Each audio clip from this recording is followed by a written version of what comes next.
Hello दोस्तों, कैसे हैं आप लोग। एक बार वापस से आपका स्वागत है मेरे चैनल में। आज मैं आपके लिए लेके आया हूं बौद्धिक संपदा अधिकार का पार्ट सेकंड। इसका पार्ट फर्स्ट अपलोड कर दिया गया है, जिसके अंतर्गत हमने जो बौद्धिक संपदा अधिकार जिन जिन विषयों पर दिया जाता है उसके 6 भाग देख लिए थे, 6 पॉइंट्स देख लिए थे। तो उसमें लास्ट पॉइंट हम देख रहे थे पौध किस्में। तो पौध किस्मों के अंतर्गत उसके आगे शुरू करते हैं। तो एक हमने क्या बनाई है, ट्रेडिशनल नॉलेज डिजिटल लाइब्रेरी। पहले काफ़ी समय पहले ये देखा गया था कि जो हमारा पारंपरिक ज्ञान था, हमारे वेदों के अंदर ज्ञान था, उन वेदों के ज्ञानों को हमने क्या है रजिस्टर्ड या पेटेंट नहीं करवाया था। तो विदेशी या जो हमारे पश्चिमी देशों के जो लोग हैं उनको क्या है टीप टीप कर मान सकते हैं आप कि उनको वहाँ से देख करके वहाँ पे उन्होंने उनको उपयोग किया और वहाँ उनको पेटेंट कराना या फिर जो बौद्धिक संपदा अधिकार के अंतर्गत शामिल करने की कोशिश की, जो एक तरह का गलत कार्य होता है। तो इसलिए हमने क्या किया है, जो हमारा पारंपरिक ज्ञान है, जो हमारा ट्रेडिशनल नॉलेज है, उसके लिए हमने क्या एक लाइब्रेरी बनाई है। क्या है, एक लाइब्रेरी बनाई है जिसके अंदर हमारा ट्रेडिशनल नॉलेज है उसको संचित किया जाएगा। तो 2001 के अंदर ये शुरुआत की गई थी, ट्रेडिशनल नॉलेज डिजिटल लाइब्रेरी। तो भारत की पारंपरिक जो बौद्धिक संपदा है इसका संरक्षण करने के लिए इसको स्थापित किया गया था। और इसे स्थापित करने का उद्देश्य है कि उन सभी जो पारंपरिक ज्ञान और बौद्धिक संपदा से संबंधित चीज़ें हैं उनको सूची बनाई जाएगी ताकि कोई व्यक्ति उनका पेटेंट ना ले सके। अब आप ये सोच सकते हैं कि उस समय आप मानोगे नहीं कि हल्दी और नीम इस पर पेटेंट लेने का प्रयास किया गया था। जो हमारी हल्दी है और नीम है, इसके जो औषधीय गुण हैं उन पर पेटेंट लेने का प्रयास किया गया। तो आप सोच सकते हैं कि हमारे भारत के अंदर हल्दी और नीम के विषय में कितने हजारों साल पहले से ज्ञान प्राप्त है, जबकि हमने तो इसका कभी पेटेंट लेने की कोशिश भी नहीं की, जबकि इसका पेटेंट लेने की कोशिश की गई। फिर आते हैं हमारे एकीकृत परिपथ के रूप में रेखा और अभिविन्यास। मतलब जो हमारे एकीकृत परिपथ होते हैं, जैसे हमारे कंप्यूटर्स, लैपटॉप, मोबाइल, इनके जो सर्किट्स होते हैं, इंटीग्रेटेड सर्किट्स, तो वो आते हैं। कई बार लेआउट्स आते हैं कि हमारे सर्किट्स किस क्रम में विन्यासित होने चाहिए, मतलब उनका अभिविन्यास कि कौन सी चीज़ किस क्रम में विन्यासित होनी चाहिए। तो इसका भी आप पेटेंट कर सकते हो या फिर इसको भी आप रजिस्टर कर सकते हो। तो एकीकृत परिपथ अर्धचालक सिलिकॉन की चिप होती है। एकीकृत परिपथ क्या होते हैं, अर्धचालक सिलिकॉन की चिप होती है जिसकी रूपरेखा और अभिन्यास को बौद्धिक संपदा अधिकार के अंतर्गत संरक्षण दिया जाता है। इसकी रूपरेखा और अभिन्यास को क्या है, बौद्धिक संपदा अधिकार के अंतर्गत संरक्षण दिया जाता है। भारत में इसके लिए क्या अधिनियम है, भारत ने क्या है इसके लिए अधिनियम बना रखा है, और वो क्या है, semi conductor integrated circuit layout design act 2000। तो हमारे एक्ट का नाम क्या है, semi conductor integrated circuits layout design act 2000, इसके लिए बनाया गया एक एक्ट है। अब हम देखेंगे जो हमारे जियोग्राफिकल इंडिकेटर्स आते हैं, हमारे जो हमारे भौगोलिक संकेतक है उनके बारे में बातचीत करें। तो ये क्या है, ये उन उत्पादों को दिया जाता है जिनकी गुणवत्ता किसी क्षेत्र विशेष की, ध्यान रखना इसमें एक कीवर्ड है, क्षेत्र विशेष होना बहुत ज़्यादा ज़रूरी है। तो जिनकी गुणवत्ता क्या है, किसी क्षेत्र विशेष की भौगोलिक परिस्थितियों पर निर्भर करती हो। क्या क्षेत्र विशेष की भौगोलिक परिस्थितियों पर निर्भर करती हो, और इसके अंतर्गत क्या जीआई टैग्स दिए जाते हैं। इसके अंतर्गत क्या किया जाता है, जीआई टैग्स दिए जाते हैं जो 10 वर्ष तक मान्य होते हैं। जो जीआई टैग्स दिए जाते हैं वो जीआई टैग्स क्या है, 10 वर्ष तक मान्य होते हैं, जो इसके अंतर्गत जीआई टैग्स मिलते हैं। तथा उसके बाद उनका नवीनीकरण या पुनर्पंजीकरण कराना पड़ेगा। एक बार कराने के बाद यदि दोबारा से चाहिए तो उसका दोबारा से पुनर्पंजीकरण या नवीनीकरण कराना पड़ता है। भारत की बात करें तो भारत में भौगोलिक संकेत अधिनियम 1999 के अंतर्गत इन्हें सुरक्षा प्रदान की जाती है। क्या है, भारत में भौगोलिक संकेतक अधिनियम 1999 के अंतर्गत क्या है, इन्हें सुरक्षा प्रदान की जाती है। किनको, जियोग्राफिकल इंडिकेटर्स या फिर हमारे भौगोलिक संकेतक है इनको। अब बात करें इस अधिनियम की, तो इस अधिनियम में भौगोलिक संकेतक की परिभाषा क्या है वो देखें। तो भौगोलिक संकेतक का संबंध कृषि उत्पाद, क्या भौगोलिक संकेतक का संबंध क्या, कृषि उत्पाद, प्राकृतिक उत्पाद या फिर विनिर्मित वस्तुओं से होता है। तो भौगोलिक संकेतक का संबंध कहाँ से, कृषि उत्पाद, प्राकृतिक उत्पाद या फिर हमारे विनिर्मित वस्तुओं से होता है, जो किसी क्षेत्र में उत्पन्न या फिर निर्मित किए जाते हैं। जो क्या, किसी क्षेत्र में उत्पन्न या फिर निर्मित किए जाते हैं और उस क्षेत्र की जो विशिष्ट गुणवत्ता या कोई अन्य विशेषता इसके भौगोलिक मूल का कारण होती है। इसके भौगोलिक मूल का कारण क्या है, उस क्षेत्र की कोई विशिष्ट गुणवत्ता होती है या फिर कोई उनकी विशेषता हो। तो यही क्या होती है, हमारे भौगोलिक मूल का कारण होती है कि उनको ज्योग्राफिकल इंडिकेटर्स दिए जाते हैं। अब ऐसा हमारे राजस्थान के लिए भी देखा जाता है कि राजस्थान में 21 वस्तुओं को या 21 चीज़ों को जीआई टैग्स दिया गया है। अब आप देखेंगे किन किन के लिए, जैसे हमारे बगरू की जो हैंड एंड ब्लॉक प्रिंटिंग है वो हमारे हस्तशिल्प के अंदर आती है, जयपुर की, उसको दिया गया है। बीकानेर भुजिया, तो हमारी जो उसमें मुल्तानी मिट्टी होती है उसका उपयोग किया जाता है बीकानेर भुजिया में, तो बहुत अच्छा स्वाद आता है इससे, स्वास्थ्य के लिए नुकसानदायक नहीं होती लेकिन ये। और एक खाद्य वस्तु के अंतर्गत क्या है, उनको जीआई टैग दिया गया। ब्लू पोट्री, ध्यान रखना है इसमें बीकानेरी भुजिया है, न कि बीकाजी भुजिया। बीकाजी को नहीं दिया गया, कंपनी कोई भी हो सकती है, वो अपनी नाम से बीकानेरी भुजिया नमकीन बना सकती है। तो ब्लू पोट्री हमारे जयपुर हस्तशिल्प शामिल है इसके अंदर। ब्लू पोट्री का लोगो जयपुर की, और वो भी हस्तशिल्प में। कठपुतली, ये भी हमारे राजस्थान का शामिल किया गया हस्तशिल्प में। कठपुतली का लोगो ये भी राजस्थान से हस्तशिल्प में। हमारे कोटा डोरिया भी हमारे कोटा की हस्तशिल्प में। कोटा डोरिया का लोगो कोटा का हस्तशिल्प में। मकराना का जो संगमरमर है ये हमारे नागौर का है, प्राकृतिक श्रेणी में डाला गया है इसको। मौलेला की मिट्टी कला, मतलब मिट्टी से बनी हुई जो हमारी मूर्तियाँ होती है वो नाथद्वारा राजसमंद से है, हस्तशिल्प में। मौलाना मिट्टी कला का लोगो है, ये नाथद्वारा राजसमंद से हस्तशिल्प में। फुलकारी, ये हमारा राजस्थान, पंजाब और हरियाणा से, ये हमारी हस्तशिल्प के अंदर है। ये सांगानेर की जो हैंड एंड ब्लॉक प्रिंटिंग है ये जयपुर की, ये भी हमारे हस्तशिल्प से है। थेवा कला ये हमारे प्रतापगढ़ की है, इसको भी हमने हस्तशिल्प की श्रेणी में डाला है। पोखरण पोट्री जैसलमेर की, ये भी हस्तशिल्प की श्रेणी में। सोजत मेहंदी पाली, इसको सितंबर 2021 में जीआई टैग मिला था हस्तशिल्प में। पिछवई कला हमारी नाथद्वारा राजसमंद की, अगस्त 2023 के अंदर हस्तशिल्प में। जोधपुरी बंदेज, ये हमारे जोधपुर की, अगस्त 2023 के अंदर इसको जीआई टैग मिला था हस्तशिल्प में। कोफ्तगिरी, ये उदयपुर की, अगस्त 2023 के अंदर इसको जीआई टैग मिला है हस्तशिल्प में। उस्ता कला हमारे बीकानेर की है, अगस्त 2023 के अंदर इसको जीआई टैग मिला है हस्तशिल्प के अंदर। और 21वां लास्ट हमारे है कशिदाकारी, जो क्राफ्ट होता है उसको बीकानेर की है, अगस्त 2023 के अंदर हस्तशिल्प में जीआई टैग मिला है। तो इस तरह राजस्थान की 21 चीज़ें हैं जिनको जीआई टैग मिला हुआ है। अब जीआई टैग के संबंध में कुछ विवाद भी होते हैं, उन विवादों की बात करें। जैसे हमारे एक बासमती चावल के जीआई टैग को लेके विवाद हो गया था। बात करें इस विवाद की, तो इसमें क्या विवाद था। भारत क्या बासमती चावल का एक बहुत बड़ा उत्पादक देश है। भारत क्या बासमती चावल का एक बहुत बड़ा उत्पादक देश है। हम हर साल क्या 37 लाख मिलियन टन बासमती चावल निर्यात करते हैं, दुनिया को बेचते हैं, जिसमें करीब 27,597 करोड़ रुपए की हमें प्राप्ति होती है। कितना पैसा हमें इस चावल को बिक्री से होता है। अब बासमती चावल का महत्व देखते हुए, जो हमारे एपेडा है, एपेडा मतलब agriculture and processed food products export development authority, तो हमारे एपेडा का नाम देखें तो agriculture and processed food products export development authority, इसने क्या है इसके लिए आवेदन प्राप्त किया कि हमें जो बासमती चावल है इसके लिए जीआई टैग मिलना चाहिए। जब एपेडा ने आवेदन किया तो पाकिस्तान में जो लाहौर है, क्या पाकिस्तान में जो लाहौर है, तो लाहौर में स्थित एक बासमती चावल उत्पादन करने वाले समूह ने इसका खासकर विरोध किया। किसने? लाहौर में भी एक बासमती चावल उत्पादन करने वाला एक समूह था, उसने इस चीज़ का खासकर विरोध किया। और उनके विरोध को देखते हुए एपेडा ने भारतीय कानून के अनुसार उन्हें अपने विरोध के पक्ष में सबूत लाने का कहा कि यदि आप विरोध करते हैं तो आप सबूत लेके आइए कि सबसे पहले ये आपके यहाँ शुरू हुआ, साथ ही साथ क्या केवल ये आपके क्षेत्र के अंदर खास है। उनको एक निश्चित समय दिया गया, लेकिन निश्चित समय में उनके द्वारा कोई सबूत प्रस्तुत नहीं किया गया, इसलिए उनका विरोध को खारिज कर दिया गया।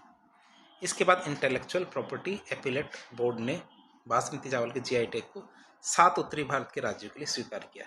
इनके लिए उत्तरी भारत के जो 7 राज्य थे उनके लिए क्या है बासमती चावल को जीआई टैग के रूप में स्वीकार कर लिया गया। और 7 राज्य कौन कौन से थे?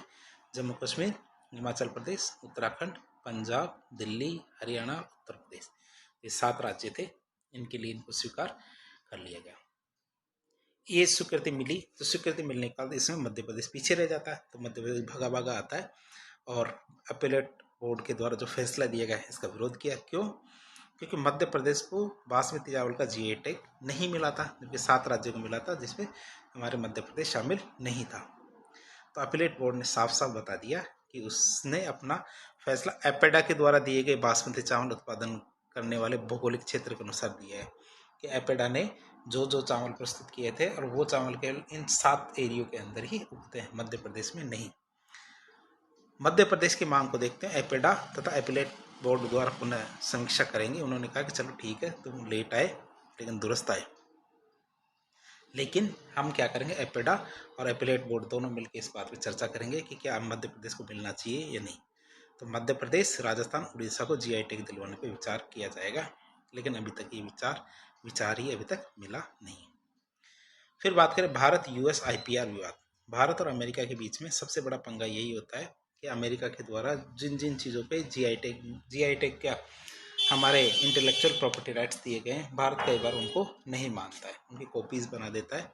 तो अमेरिका इस चीज़ से नाराज़ होता है कि भारत क्या है, उनकी जो बौद्धिक संपदा अधिकार है उसकी सुरक्षा नहीं करता है। ये हमेशा शिकायत रहती है किसकी, अमेरिका की।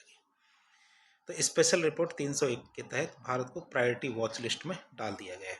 क्या किया गया है, स्पेशल रिपोर्ट 301 के अनुसार भारत को क्या प्रायोरिटी वॉच लिस्ट में डाल दिया गया है। ये हमारी अमेरिका की वॉच लिस्ट है।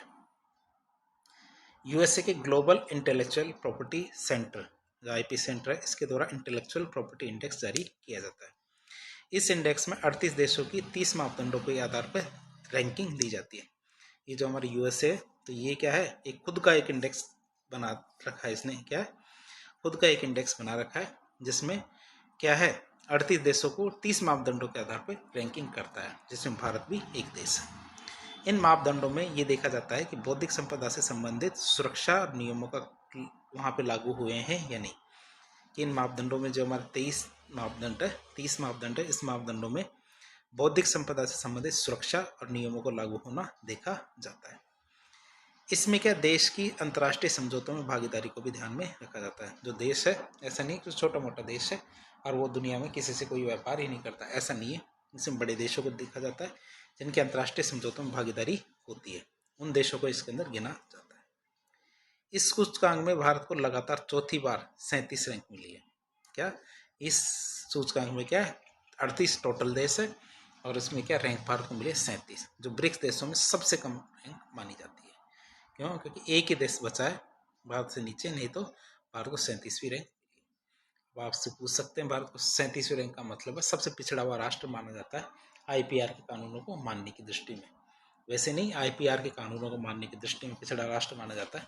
अब इसके पीछे कारण क्या है, तो कारणों की बात करें तो भारत में कंपलसरी लाइसेंस को वाणिज्यिक रूप से उपयोग किया जाता है। क्या भारत में क्या कंपलसरी जो लाइसेंस है, इस चीज़ को क्या है वाणिज्यिक रूप में उपयोग किया जाता है, और ये उपयोग क्या गैर आपातकालीन स्थिति में भी होता है। जबकि हमारे जो कंपलसरी लाइसेंस है, इसका उपयोग केवल और केवल आपातकालीन स्थिति में ही हो सकता है, लेकिन भारत में क्या है, इसका उपयोग गैर आपातकालीन स्थिति में भी हो रहा है। आईपीआर लागू होने के बावजूद उन्हें आईपीआर कानून होने के बावजूद उन्हें लागू करने में ढील बढ़ती जाती है। भाई कोई भी कानून है, जो आईपीआर कानून है, वो बन तो गया है लेकिन उसको लागू नहीं किया जाता भारत के अंदर। फिर भारत में फाइनल गाइडलाइन इन्वेंशन को मानने से इनकार किया गया। क्या भारत ने क्या किया, फाइनल गाइडलाइंस इन्वेंशन को मानने से इनकार कर दिया है। भारत के अंतर्राष्ट्रीय स्तर पर समझौतों में हिस्सा नहीं लेता, जैसे ट्रांस पैसिफिक पार्टनरशिप है, इस प्रकार के समझौते हैं, भारत ने इसमें भाग नहीं लिया है। तो भारत की प्रतिबद्धता इनके प्रति नहीं है, इसलिए भारत क्या है, 38 देशों में 37वीं रैंक देता है बार बार भारत को। अब निष्कर्ष के रूप में देखें तो भारत में ट्रिप्स के अनुसार आईपीआर कानून बनाए जा चुके हैं। कि भारत में कि निष्कर्ष की बात करें तो जैसे भारत ने इसके लिए क्या क्या कार्य किया है, जैसे भारत ने ट्रिप्स के अनुसार जो आईपीआर कानून है, तो भारत ने ऐसे कानून बना लिए, परंतु उन्हें सही तरीके से लागू नहीं किया जाता है।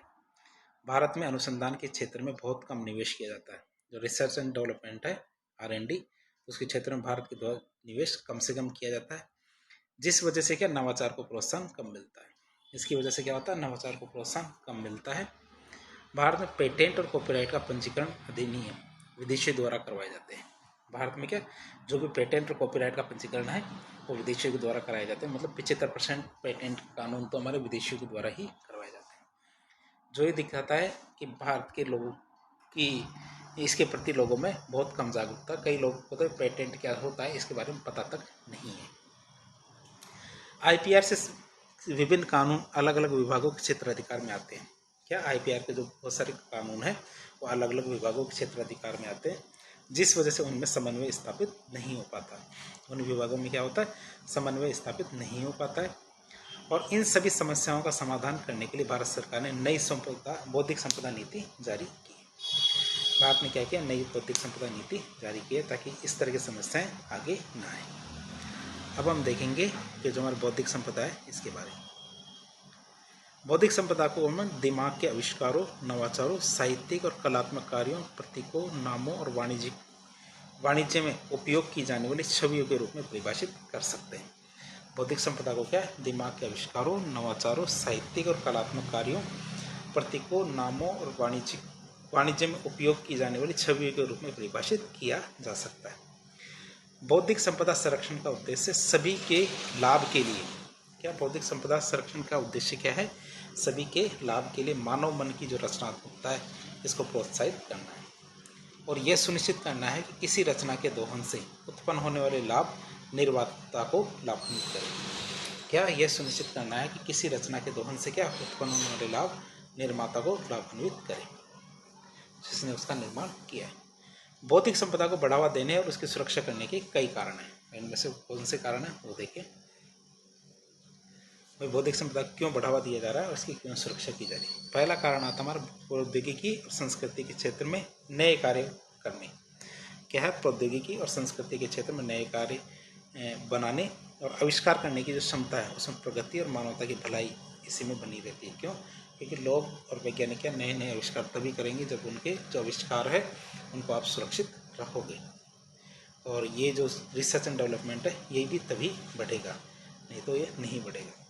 फिर आईपी सुरक्षा किसी रचना को गुप्त रखने की बजाय उसके प्रकाशन, वितरण और जनता के सामने प्रकटीकरण को प्रोत्साहित करती है।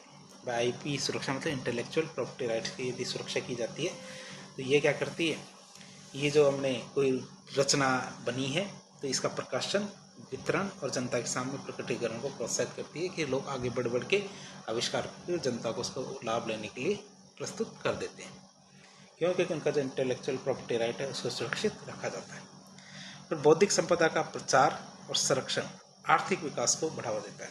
क्या बौद्धिक संपदा का प्रचार और संरक्षण क्या आर्थिक विकास को बढ़ावा देता है, नई नौकरियां और उद्योग पैदा करता है और जीवन की गुणवत्ता में सुधार करता है।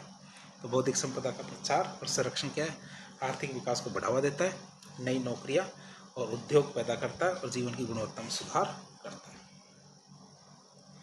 अब हम बात करेंगे पेटेंट अधिनियम के द्वारा आविष्कार को प्रदान किए जाने वाले कोई दो अधिकार। पेटेंट अधिनियम है, यदि आपसे पूछ लिया जाए पेटेंट अधिनियम जो नए नए आविष्कार होते हैं उन आविष्कारों को कौन कौन से अधिकार देता है, कोई दो अधिकारों के बारे में बताएं।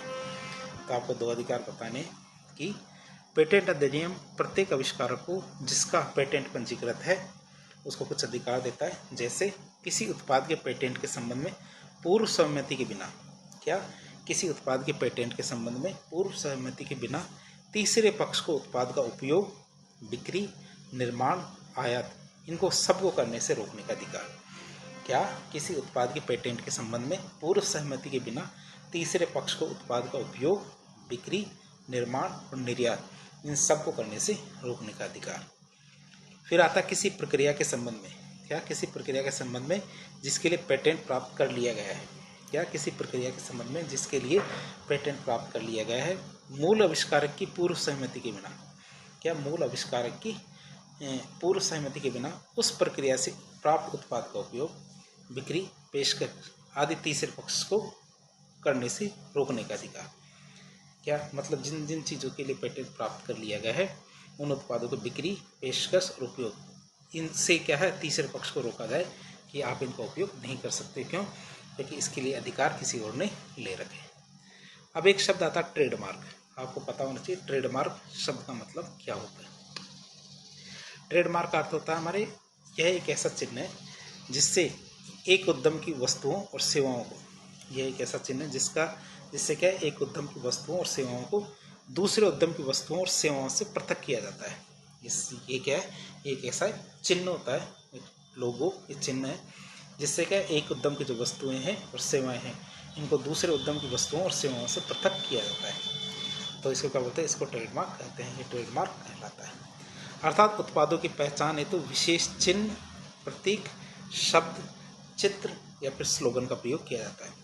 तो बात करें क्या है इसमें क्या उत्पादों की पहचान के लिए क्या विशेष चिन्ह, प्रतीक, शब्द, चित्र या फिर स्लोगन का प्रयोग किया जाता है।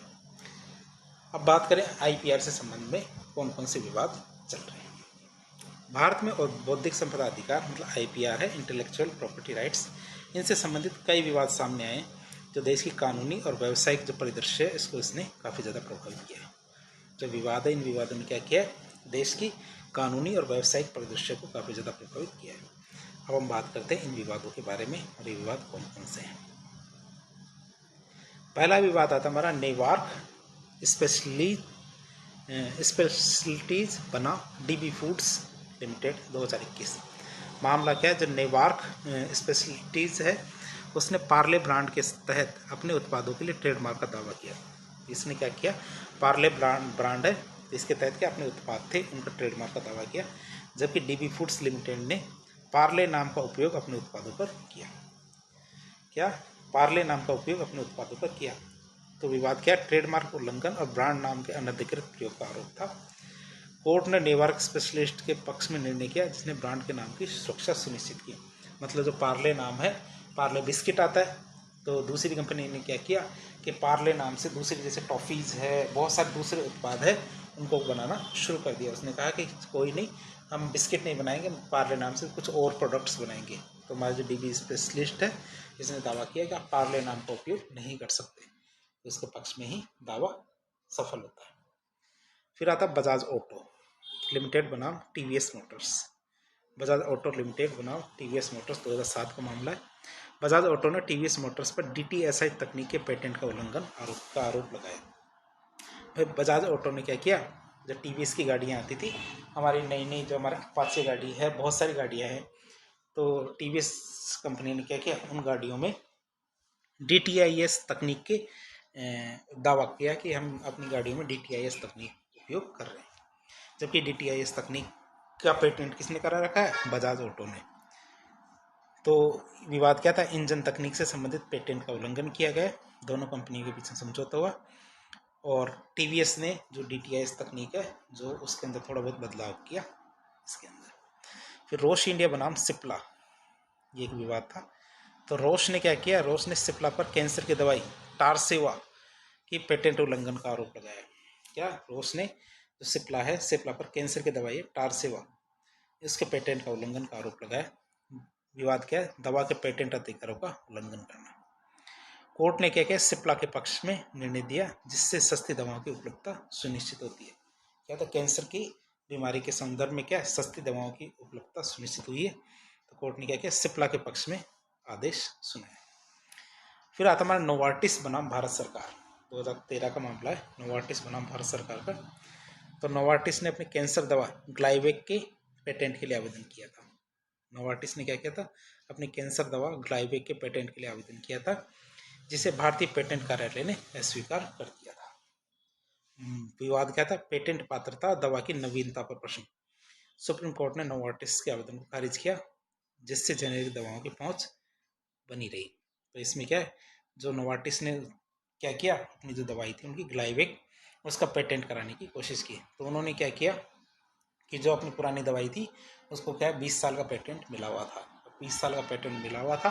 तो 20 साल का पेटेंट पूरा होने के बाद उन्होंने क्या अपनी दवा में छोटा सा परिवर्तन करके उसको दोबारा से पेटेंट कराने की कोशिश की, जिसको एवरग्रीनिंग का मामला कहते हैं। तो इस मामले की वजह से सुप्रीम कोर्ट ने उनका दावा है वो खारिज कर दिया। फिर था फाइजर बनाम यूनियन ऑफ इंडिया। जो फाइजर है, तो फाइजर बनाम यूनियन ऑफ इंडिया। तो फाइजर ने अपनी दवाई सुटिनेंट के पेटेंट की को चुनौती देने वाले निर्णय के खिलाफ जो अपील की थी। क्या पेटेंट, उसका जो सुटिनेंट का पेटेंट था उसको चुनौती देने वाला जो निर्णय था उसके खिलाफ अपील की थी। मामला क्या था, पेटेंट निरस्त्रीकरण और दवा की प्रभावशीलता पर प्रश्न। सुप्रीम कोर्ट ने फाइजर के पेटेंट को बरकरार रखा जिससे दवा की विशेषता सुनिश्चित होती है। कौन सी दवा है हमारी, सुटिनेंट। तो इसका पेटेंट, भाई ये दूसरे व्यक्ति ने कहा कि ये सुटिनेंट को पेटेंट नहीं मिलना चाहिए, तो हमारे सुप्रीम कोर्ट ने कहा नहीं नहीं, क्यों नहीं मिलना चाहिए, मिलेगा इसको पेटेंट। फिर आता फेब इंडिया बनाम खादी ग्रामोद्योग आयोग 2019। इसके विवाद की बात करें, मामला क्या है, खादी ग्रामोद्योग आयोग ने फेब इंडिया पर खादी शब्द के अनधिकृत प्रयोग का आरोप लगाया। जो खादी ग्रामोद्योग आयोग ने क्या किया, फेब इंडिया है तो उसने अपने जो लोगो है, जो चित्र है, तो उसके अंदर खादी शब्द काम में लिया है, तो कहा कि ये वो काम में नहीं ले सकता। विवाद क्या, ट्रेडमार्क उल्लंघन और ब्रांड के नाम की सुरक्षा। तो खादी का उपयोग केवल भारतीय खादी ग्रामोद्योग आयोग ही ले सकता है। तो फेब इंडिया ने खादी शब्द का उपयोग बंद करने की कह दी, ये ठीक है, तो खादी का उपयोग तुम ही करो, हम तो नहीं करेंगे। फिर आता अमूल बनाम आईटीसी विवाद 2020। क्या अमूल बनाम आईटीसी विवाद 2020 की बात करें तो अमूल ने आईटीसी में बटर शब्द के उपयोग को लेकर ट्रेडमार्क उल्लंघन का आरोप लगाया। अब वो भी देख लीजिए कि कोई भी है ना बटर शब्द तक का उपयोग नहीं कर सकता, यहाँ तक मामला चल रहा है। यहाँ तक मामला चल गया है कि कोई भी व्यक्ति क्या है बटर शब्द का उपयोग नहीं कर सकता। ये ट्रेडमार्क अधिकार उत्पाद का नामकरण। तो कोर्ट ने आईटीसी के पक्ष में निर्णय दिया, क्यों, क्योंकि कोई भी सामान्य शब्द है उनको क्या ट्रेडमार्क के रूप में उपयोग नहीं कर सकता, जैसे बटर है, घी है। अब ऐसे तो सरस भी कभी कह दे कि घी शब्द का, फिर दूसरा घी बनाएगा तो घी की वजह क्या काम में लेगा, तो वही बात है। फिर आता है हमारे रॉयल एनफील्ड बनाम फ्लाइंग मशीन। या रॉयल एनफील्ड बनाम फ्लाइंग मशीन विवाद 2021 की बात करें, मामला क्या था, रॉयल एनफील्ड ने फ्लाइंग मशीन पर अपने जो लोगो है उसके समान ही लोगो बना के उसका उपयोग करने का आरोप लगाए। जो फ्लाइंग मशीन की हमारी जो जीन्स आती है, पैंट आती है, कपड़े आते हैं, तो हमारे रॉयल एनफील्ड ने कहा कि फ्लाइंग मशीन ने क्या किया है कि उन्होंने अपना लोगो, हमारे लोगों को लोगो है उसकी कॉपी करने की कोशिश की, वैसा ही बनाने की कोशिश की। तो विवाद क्या, ट्रेडमार्क और लोगों की समानता का विवाद था। कोर्ट ने रॉयल एनफील्ड के पक्ष में निर्णय दिया जिससे उसके ब्रांड की पहचान सुनिश्चित हुई। तो इस तरह हमने 2 लेक्चर्स के माध्यम से जो बौद्धिक संपदा अधिकार है उनके मामलों को देखा और जो विवाद थे कई, उनको विवादों को भी देखने की कोशिश की। तो इस प्रकार के इन्फॉर्मेटिव वीडियो देखने के लिए हमारे चैनल से जुड़े। वीडियो यदि पसंद आए तो वीडियो को लाइक करें, चैनल को सब्सक्राइब करें, अपने दोस्तों के साथ शेयर करें। धन्यवाद।